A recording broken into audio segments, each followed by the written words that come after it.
မင်္ဂလာပါအားလုံးကိုကြိုဆိုပါရစေကျွန်တော်ဒီ Line and Education page Q Education page ကနေကြိုဆိုပါရစေကျွန်တော်ဒီ interview လေးမစခင်မှာတော့ကျွန်တော်ရဲ့ page ဟုတ်လားဒီလိုမျိုးပညာပေးတဲ့ video တွေတူတာတွေတဲ့နေမို့ရင်လည်း online class online lesson video တွေမြင်ကျင်တယ်တွေ့ကျင်တယ်ဆိုရင်တော့ကျွန်တော်ရဲ့ page Line and Education Q Education တွေကို like ပေးကြပါ follow လုပ်ပေးကြပါเนาะဟုတ်ကဲ့ကျွန်တော်ဒီနေ့ interview မှာတော့ Jeff Issak ဖြစ်ပါတယ်သူကတော့နိုင်ငံရေးကျွမ်းကျင်သူဖြစ်တယ်ရွေးကောက်ပွဲတွေအတွက်နိုင်ငံသမားတွေအတွက် campaign director campaign manager လုပ်ခဲ့ဘူးတယ်ပြီးတော့နိုင်ငံသမားတွေအတွက်ရန်ပုံငွေရှာတဲ့နေရာ fundraising ပေါ့နော်ဘယ်လိုရှာမလဲဆိုတော့သူအကြံပေးတဲ့သူတစ်ယောက်ဖြစ်တယ်သူစီကနေcampaign နဲ့ပတ်သက်ပြီးတော့ဘယ်လို communication လုပ်ရမလဲ voter တွေနဲ့ဘယ်လိုစကားပြောရမလဲ fundraising ရန်ပုံငွေရှာနေဘယ်လိုရှာမလဲဆိုတော့သူကအကြံဉာဏ်အများကြီးအတွေ့အကြုံအများကြီးရှိပါတယ်သူက share ပေးမှာပါ Okay, thank you, Jeff. I'm not going to waste much time, so I'm going to give you the floor, the camera, to introduce yourself. Okay, well, my name is Jeff Issak. I am a communications consultant. I work at a boutique law firm that specializes in campaign finance law.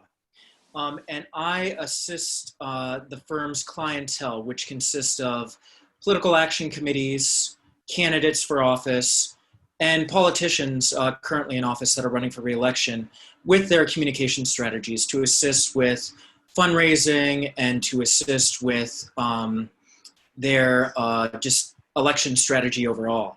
I've had experience working in campaigns from the state legislature to the presidential level.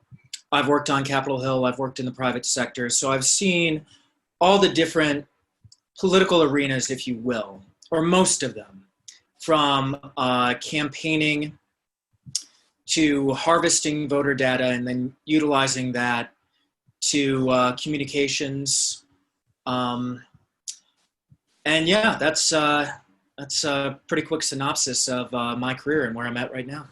Thank you. Very impressive and very concise introduction. Thank you for that, Jeff. So my first question, let's just jump into it. So in a campaign, right, fundraising and communication are so critical. Tell me why. So in Burmese, campaign ပေါ့နော်ဟုတ်လားနိုင်ငံရေးရွေးကောက်ပွဲ campaign တွေမှာလုပ်တဲ့အခါကျတော့ရန်ပုံငွေရှာတာဟုတ်လားပတ်စံနဲ့ပြောအောင်မဟုတ်လား communication voter တွေနဲ့ဘယ်လိုစကားပြောရလဲဟုတ်လား messaging ပေါ့နော်အရင်အရေးကြီးတယ်ဘာဖြစ်လို့လဲနည်းနည်းလေး share ပေးလို့ရအောင်လားမသိနော် Well, I would say there are a few reasons why communication to start with is incredibly important.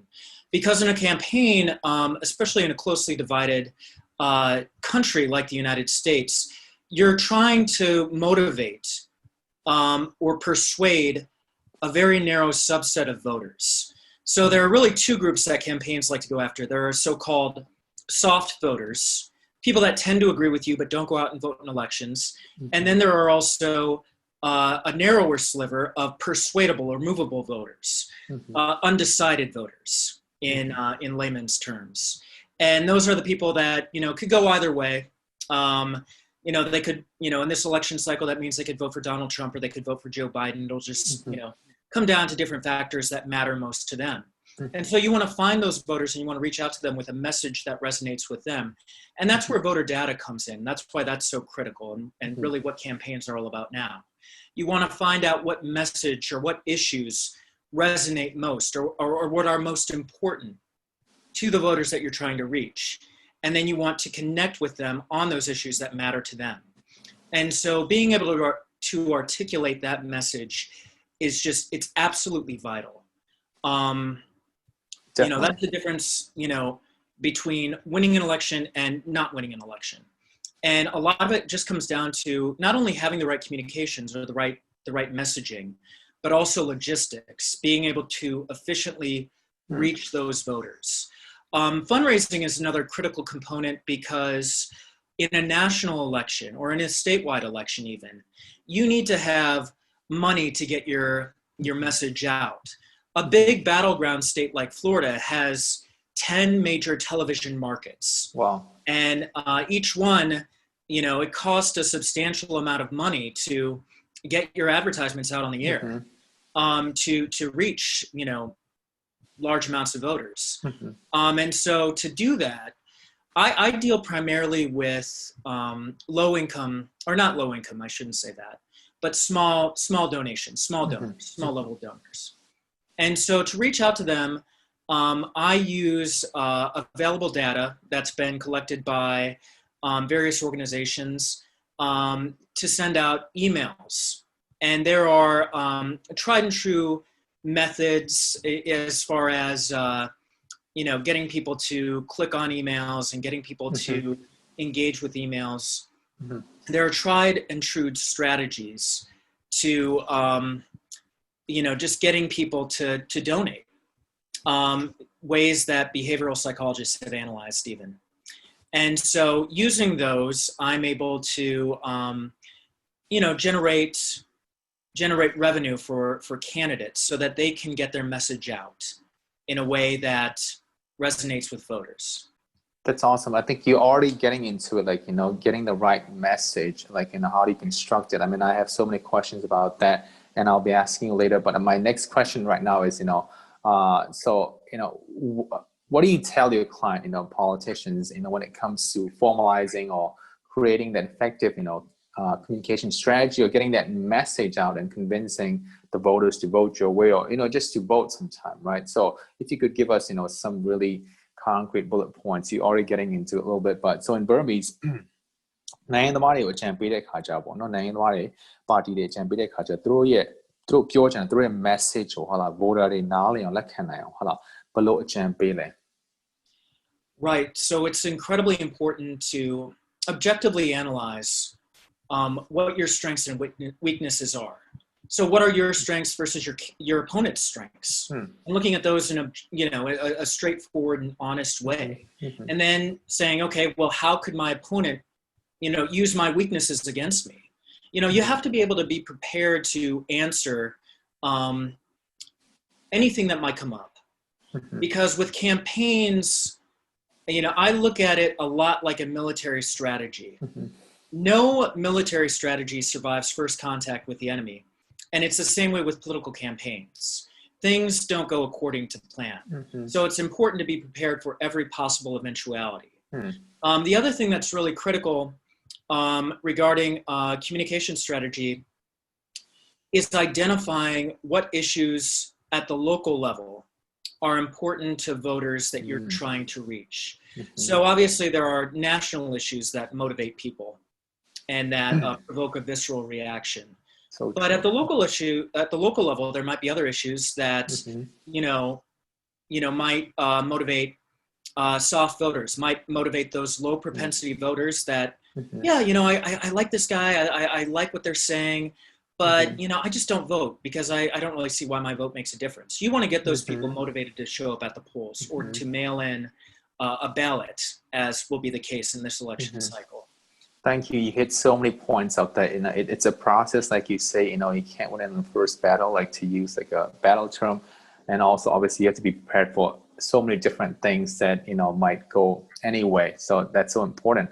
Like I have like one little question when you brought up that point of like kind of looking or kind of adhering to the local voters, right? I mean, there is obviously a lot of national issues going on, but then for someone living in like some rural or like an urban place, like it might not matter to them. So how do you connect that? It must be hard for a politician, I guess, right, to kind of cover everything. So how do you tweak that message? Do you kind of tweak that little local issue and tie it to how if you focus on this national issue, it also relates to that little tiny issue that you are concerned about? Is that how you say it?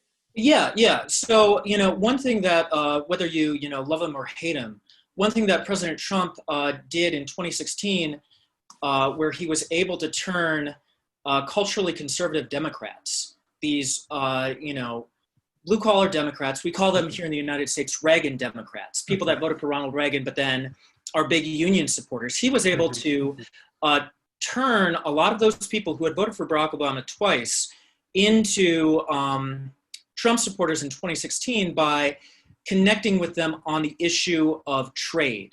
Because a lot of people in communities like suburban Cleveland and Macomb County, Michigan, and Racine, Wisconsin, felt like their communities had been gutted, for lack of a better term, by trade deals. Yeah, the Rust Belt. They had been gutted by trade deals that they had thought really had left them hung out to dry. And so Trump connected with them on that issue.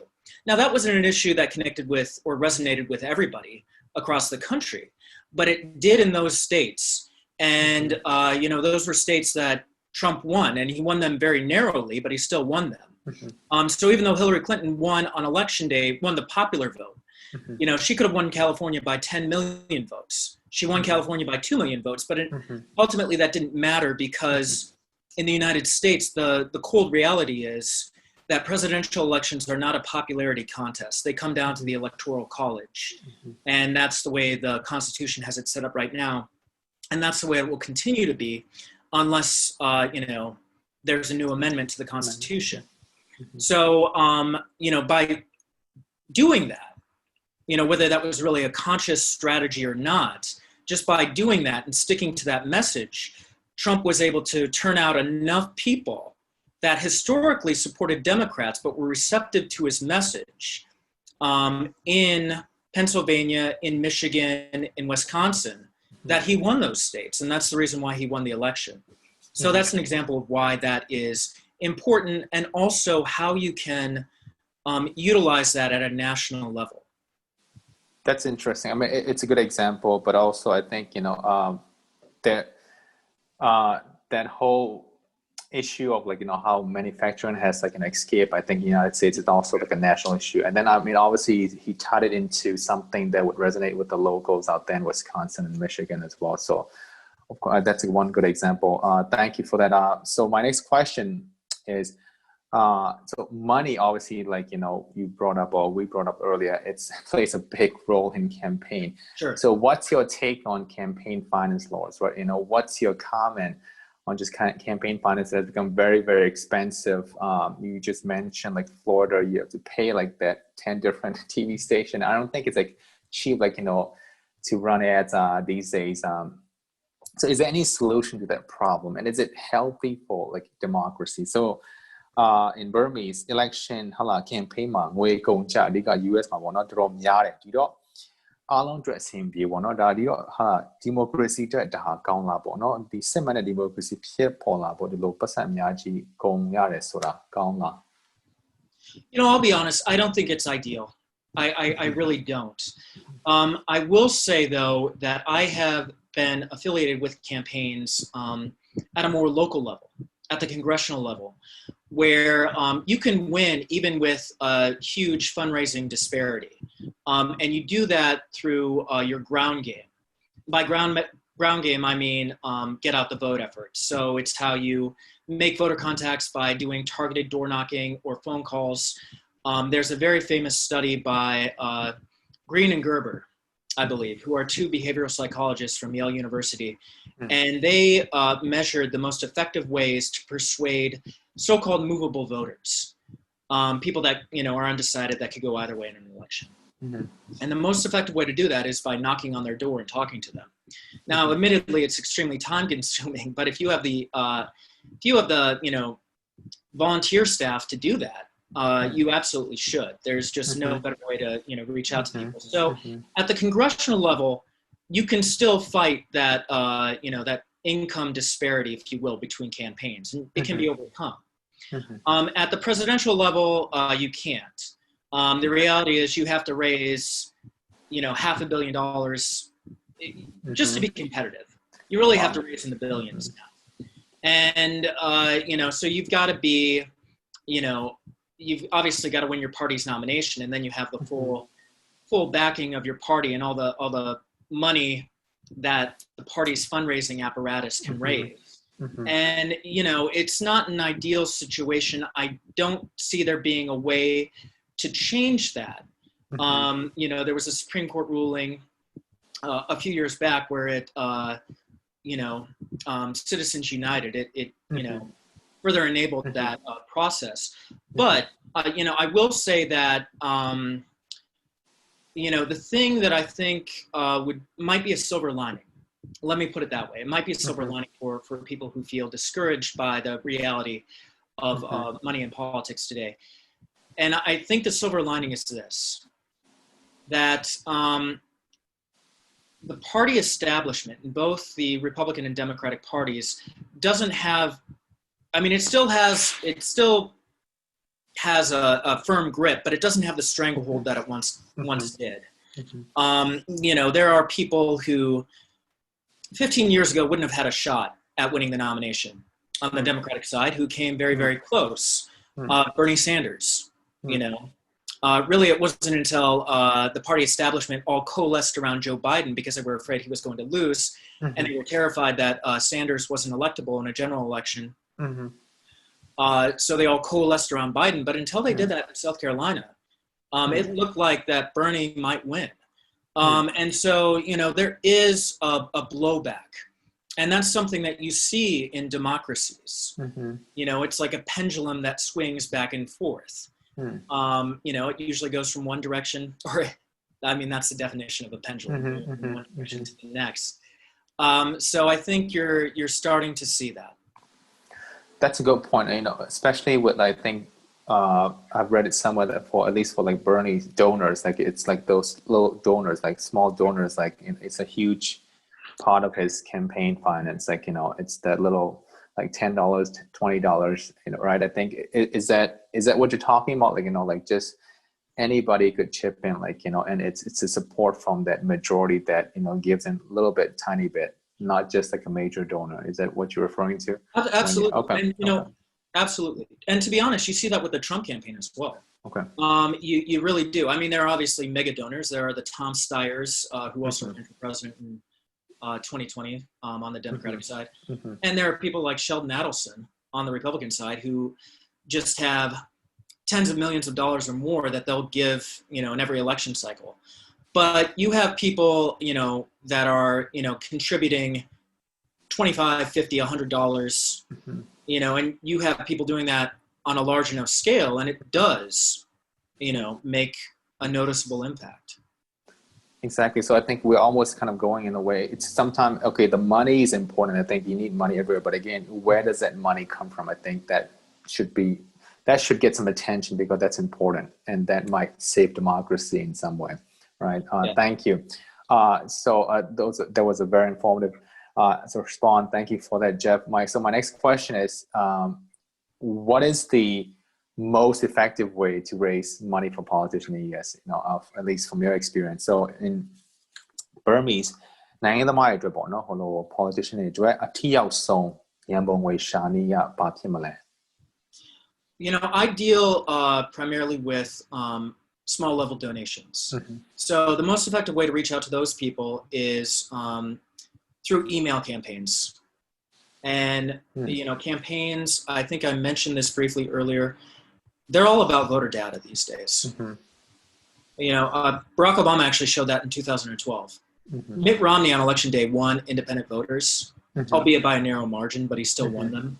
But Barack Obama, what he was able to do was he was able to turn out low propensity voters who tended to support Democrats, and he turned them out at such a high level, and he was able to get donations from them as well, that he won the election.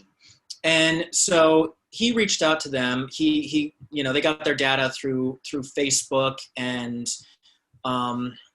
you know, things like that. I mean, you get data through Facebook, you get data through previous campaigns who knock on doors, and you can find out, okay, well, I know, not only do I know who lives at this address, but I know their age. I know, you know, what issue is important to them.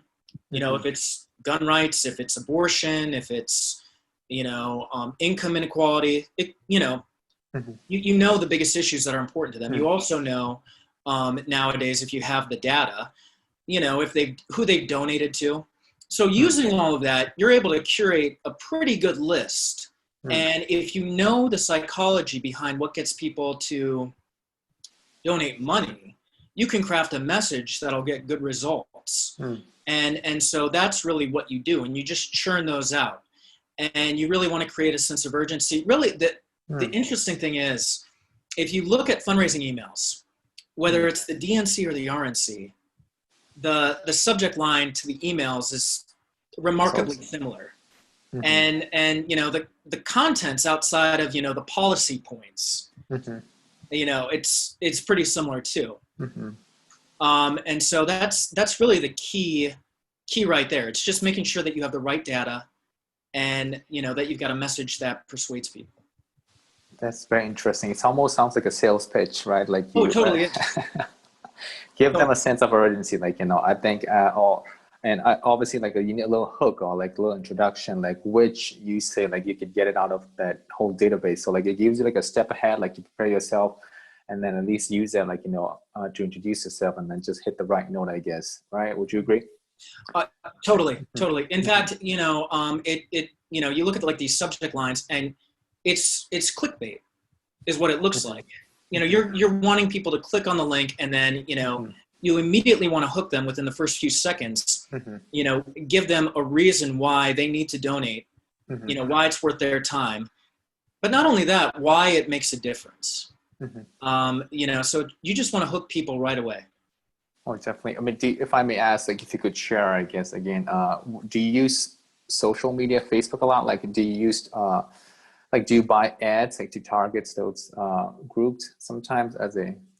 Actually, yeah, no, I do. Okay. I do for acquisition to find new names that we can, send emails out to. Yeah. Okay. So email seems, I mean, it's obviously with, like, I mean, I do check my emails, but I think, if you look at the younger population, I think email, it's kind of, it's just you open up a Facebook account or any, or a new social media account. So like, it's a trend shifting, like, I mean, I guess email is like the best way to reach at this point, but what's the future, like, of a phone number, maybe? I'm not sure, like, text messaging, which could be pretty intrusive, but yeah. No, totally fine. Text messaging is becoming more prevalent. Okay. Right now, I mean, the reality is that, most donations come from older people. They're more likely to be politically engaged. They turn out at a higher level, in midterm elections and in presidential elections. So that's primarily who, we're reaching out to. But I will say that, that has changed some. We do use text messages to, make sure that people are registered to vote. Make sure that, people know about volunteer opportunities. As far as donations, though, it's primarily email at this point in time. Oh, yeah, definitely. I think it's good that you brought up, text messaging, because I think, like I said, I do check my email, but again, sometimes messaging is a lot more instant. Like, it just comes up to your screen and then you see it. I think kind of gets to the voters, especially if you're a younger voter. But again, obviously, like you say, the money comes from like a lot older. If you're older, I think your income tends to be higher, and it does help with that. Thank you for that. So my next question, Jeff, is you were a campaign manager for like a few politicians, that ran for an office. You also, obviously, like you've mentioned, you're very well versed. You're almost an expert with targeting voters using database software. You kind of hit on this a lot, but because you gave us such a good response, could you just share the experience that using maybe you could name some specific technology or strategy that you use to influence voters? So in Burmese, Jeff ရွေးကောက်ပွဲတွေအတွက်နိုင်ငံတော်ရဲ့အတွက်ဟလာ manager director လုပ်ခဲ့ဘူးတယ်။သူနီးပညာတွေသုံးတဲ့ database တွေသုံးတယ်ပေါ့နော်။ဒီ voter တွေကိုဘယ်လို target လုပ်အောင်မလဲ voter တွေဘယ်လိုဆွဲဆောင်မလဲဘယ်လို message ပို့အောင်မလဲဒီတော့ဒီအတွေ့အကြုံလေးတွေ Jeff share ပေးလို့ရမလား Yeah, for sure. I360 was a big one when I was working on campaigns. And it gives you the ability to, L2 is another big one that I'm using right now, actually, but they give you the ability, it's really fascinating, the technology that they have. They give you the ability to look at basically a precinct by precinct level map of the United States. Precincts just being, a few neighborhoods, several hundred people. And you can scroll down and you can see, how many people are in each house, how many are registered Republicans or registered Democrats or aren't registered. You can see, depending on, if they've answered telephone surveys or have talked to door knockers, what issues are important to them or what candidates they've supported. You can see who they've donated to. It's very easy to go on their Facebook pages if they're public and just see what pages they like. And that gives you, great insight into, where they stand politically. That information is a huge asset. I mean, that information right there can win you an election if you know how to use it. And so, you know, you have the ability with these tools to literally go through and send out text messages, but not text messages that just go out to everybody, because that's an easy way to do what we call stir the hornet's nest. And in politics, you don't want to annoy people that don't agree with you. You don't want to get them energized to go out and support the opponent. You just want to target the right people. And so you do that, you know, with this data that you have, and you can create, you know, door knocking lists, you know, that are, you know, that volunteers can pull up just using an app on their phone, and they can go from home to home, you know, in a neighborhood, but only the homes that you want to target with the voters that you think you can persuade or convince to come out and vote, because, you know, they already support you, but they're just not active voters. So you go to those doors and you have a script that's tailor-made for them. And, you know, you can draft that up just based off the data that you have. It's quick, it's easy, and it's surprisingly simple. A lot of people think that, you know, campaigns at that level come down to your strategy. At the communications level, they do. But at the get out the vote level, at the voter contact level, it's all about logistics. There's grassroots. Yeah. It's just all about reaching out to those voters that you need to reach out to in the most efficient way possible. There's a saying that I heard one time on a campaign, that soldiers dream of strategy, generals do logistics. And it's so true when it comes to campaigns at that level.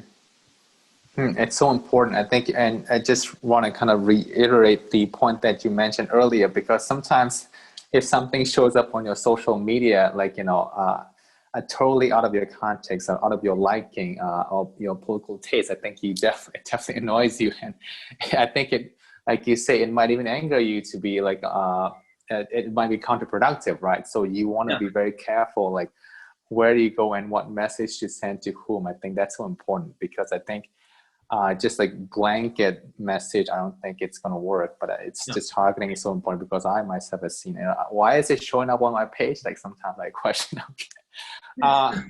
Thank you. That was a very, very informative points that you mentioned. Thank you, Jeff. So, you know, just my last two questions. So, what is the formula, I guess? Like, and how do you construct that careful messaging, like, you know, to make someone, hey, you know what, I want to give money to this campaign, I want to vote for you, right? So in Burmese, လူတယောက်ကိုပေါ့နော်ဒီရန်ပုံငွေပတ်စံလူအောင်ဟာလာဒီ campaign အတွက်မုံလည်းကို vote ပေးအောင်ဟာလာကို message ကိုစကားပြောတာဘယ်လိုထိရောက်အောင်ပုံဖော်မလဲပုံသွင်းရမလဲ You have to show them why it's important that they donate to you.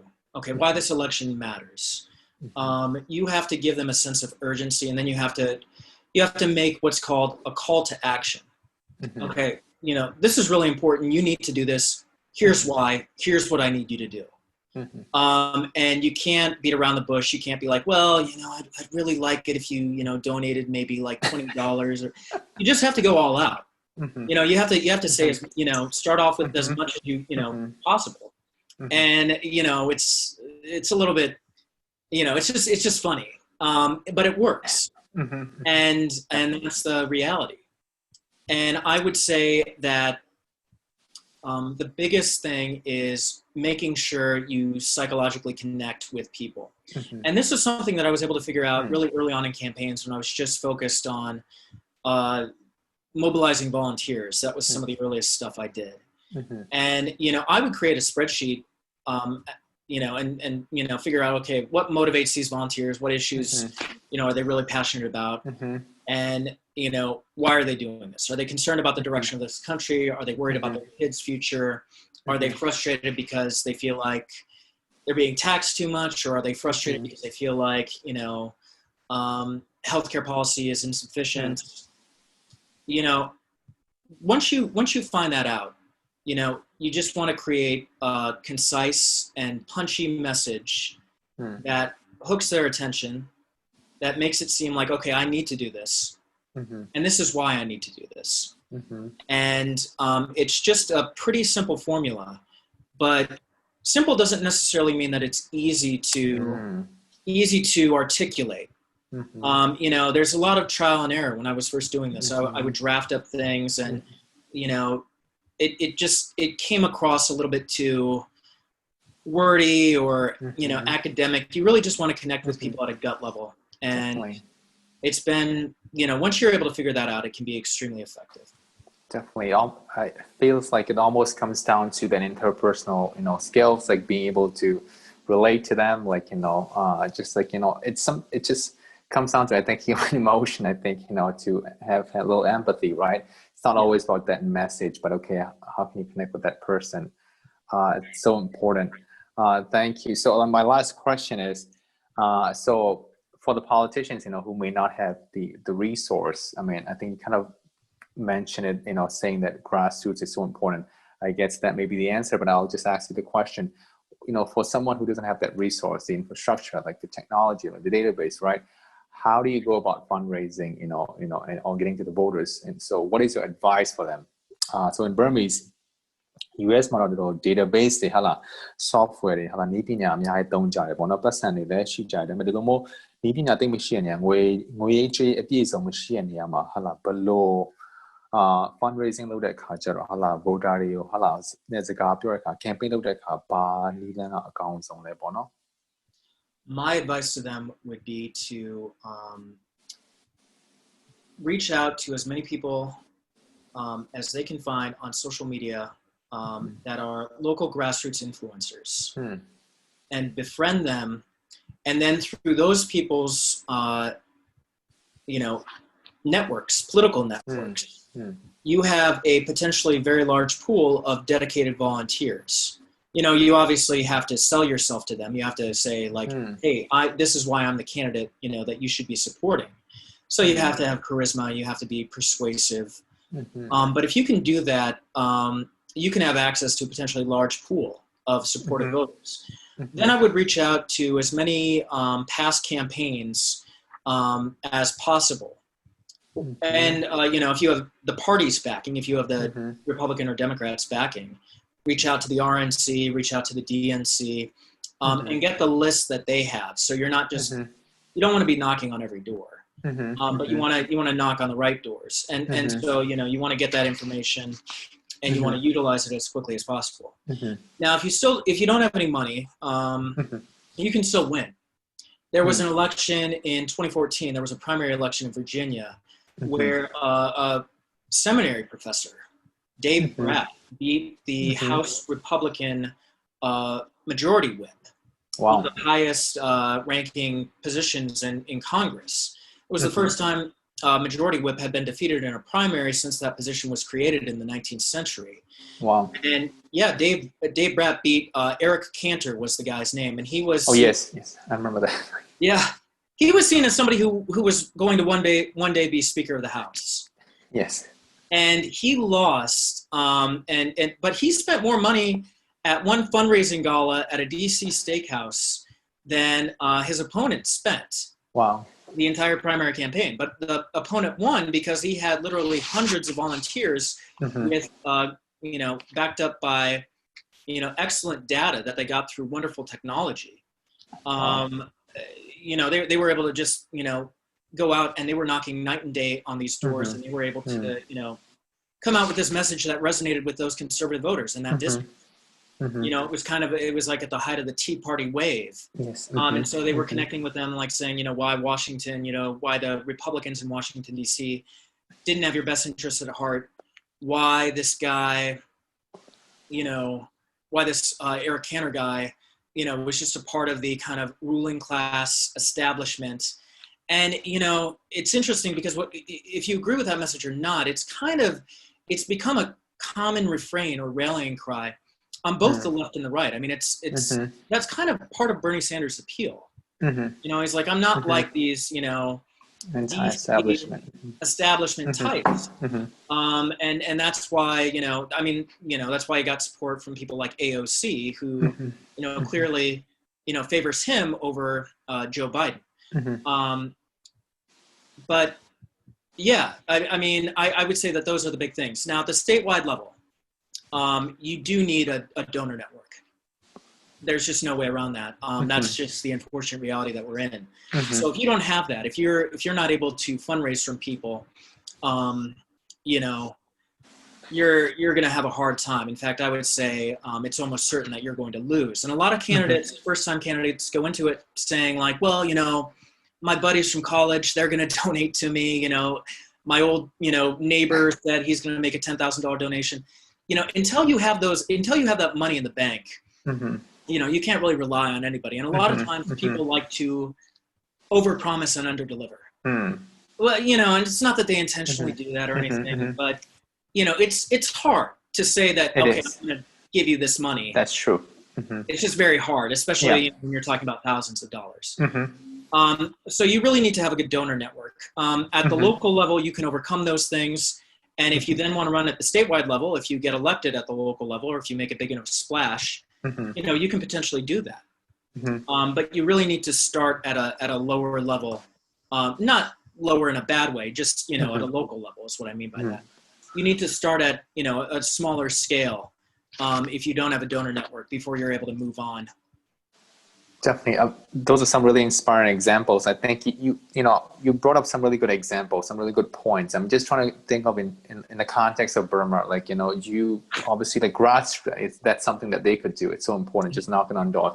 Obviously, you know, making sure you're targeting the right person and then with the right message. But also you brought up that local influence. I think that's something that anybody could do, like just reaching out to people who have that, I guess, that authority or some sort of, you know, just because, you know, like on YouTube or even Facebook, Instagram, right? I think somebody in the local that everybody respects, I think that's so important. Just talk to them, connect with them, right? And that's not, because I think you can't reach everybody, right? No, but that's hugely important. And, you know, people don't really think about this, but, you know, I'm sure your students could appreciate this. You know, people more than anything are motivated by their friends.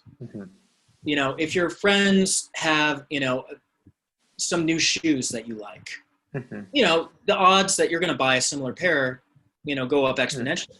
If somebody recommends a movie that you want to see, you're going to check it out if you know that person and like that person. Well, it's the same way with politics.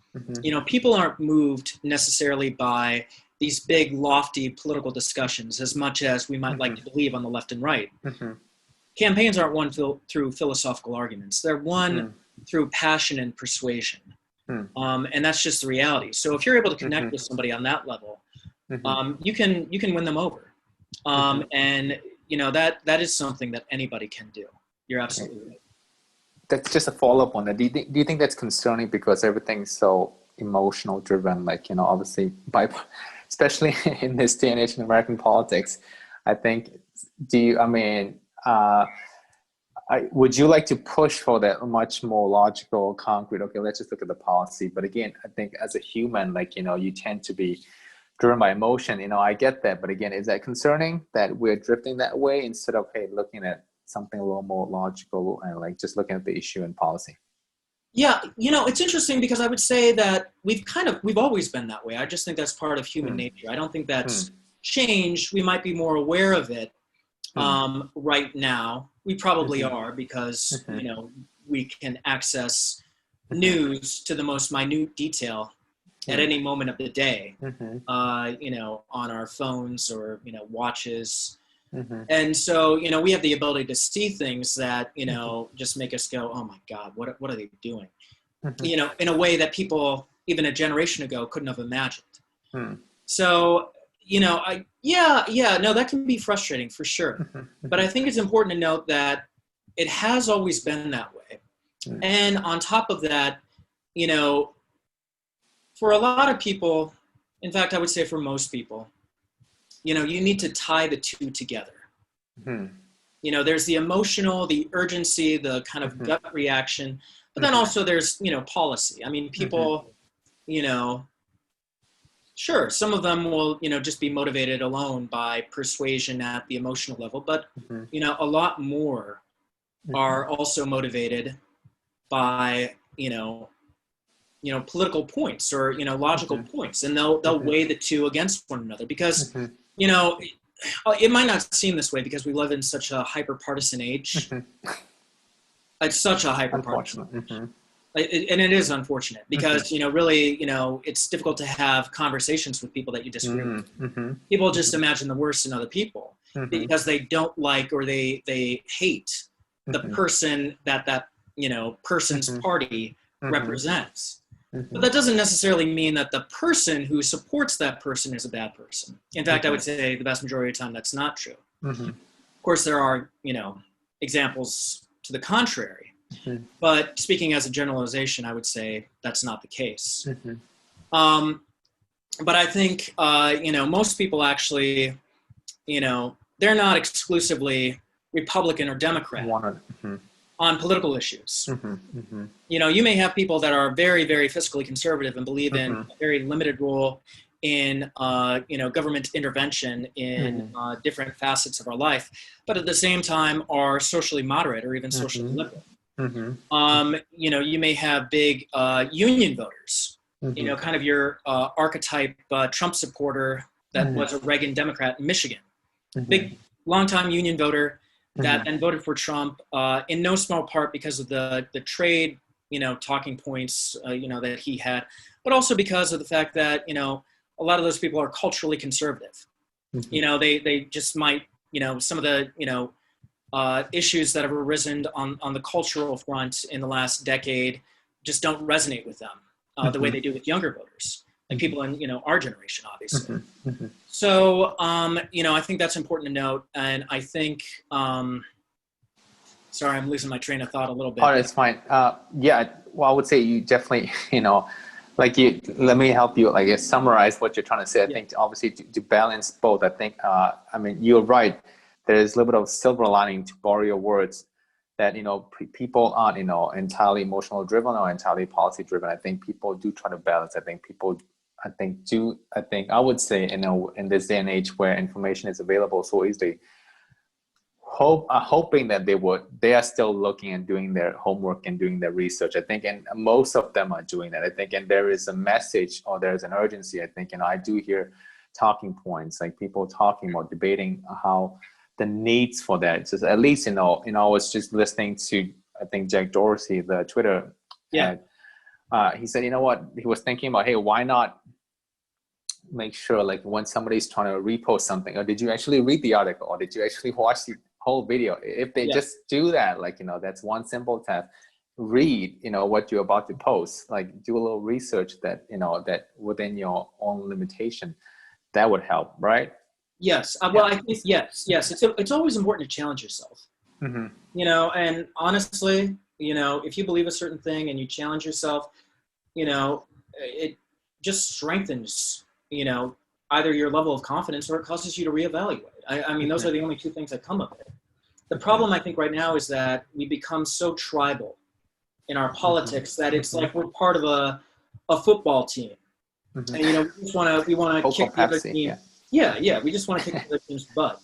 And so it's like, well, I might not like this guy, or this guy is kind of a tool, but whatever. The other guy's worse. So I'm all in for this, and I just want to see him, put it very nicely, kick the other guy's butt.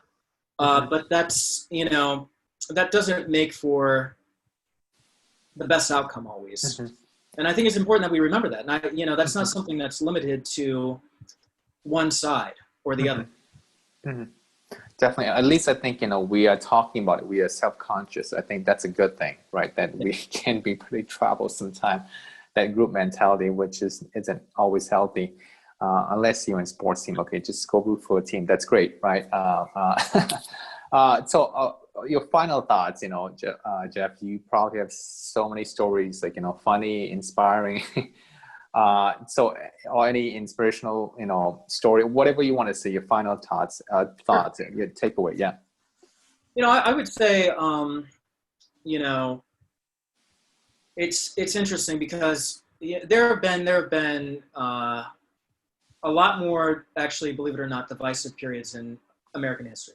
And I'm not just talking about the Civil War. The election between John Adams and Thomas Jefferson was absolutely horrible. And they were two of our greatest presidents. I'm flawed men, flawed characters, but also, they really, really helped you know, develop this country into what it is today. And they were farsighted enough to do that, but they were also humble enough to realize that, you know, they weren't always going to be right. And so, you know, when they set up the Constitution, they made it malleable. They made it so that it was possible to be changed. So, you know, you look at that messy election. You look at the Vietnam War. You look at, you know, just other times where there was a lot of civil strife. Pretty much the entire 85 years from the Revolutionary War to the Civil War we just went from crisis to crisis, trying to prevent the Civil War until it became inevitable. But you know, you see things today and you might think, you know, oh man, you know, everything is awful. I think a lot of that is fueled by the fact that we have more access to information than we've ever had in the past. You know, there was an interesting book I read not too long ago called The Better Nature of Our Angels, which the author, Harvard sociologist, made a very interesting point. He said that, you know, despite the fact that a lot of people think we're living the most violent time in human history because of all the, you know, media coverage about, you know, violence that's occurring, murder, shooting, we're actually at the most peaceful time relative, you know, regarding the, you know, when you look into the population basis. So proportionally, we're at the most peaceful time in human history. So I think it's important to keep that in mind, because I think that's true with politics as well, even though, you know, we might be going through a low ebb right now. And I think that's true. I think it's important to put it in perspective. I also think it's important to know that, you know, if you're engaged, if you really passionately believe in something, you can go and volunteer right now and you can amplify your voice. You can make your voice 10 times, 100 times louder than it is right now. And, you know, you can, you know, have an argument across the kitchen table, you know, on Thanksgiving night with your crazy uncle, and that's going to go nowhere. But you can knock on doors, you can make phone calls, you can, you know, volunteer for a campaign and do those things. And, you know, all of a sudden you're reaching, you know, you're not just trying to persuade one person, you're reaching hundreds, if not thousands of people. And those people are going to be the people that decide the election. You know, so that's something that you have the power to do. And you don't have to be a billionaire to do that. You don't have to be a multimillionaire to do that. That's something that you can do tomorrow. You know, you can sign up online. And so there are actions that you can take right now that, you know, have a difference, that make a difference for the candidates that you believe in. Definitely. Thank you for sharing that, because I think, yes, it's, I think the argument that it's definitely, you know, one of the most peaceful time in history, I guess.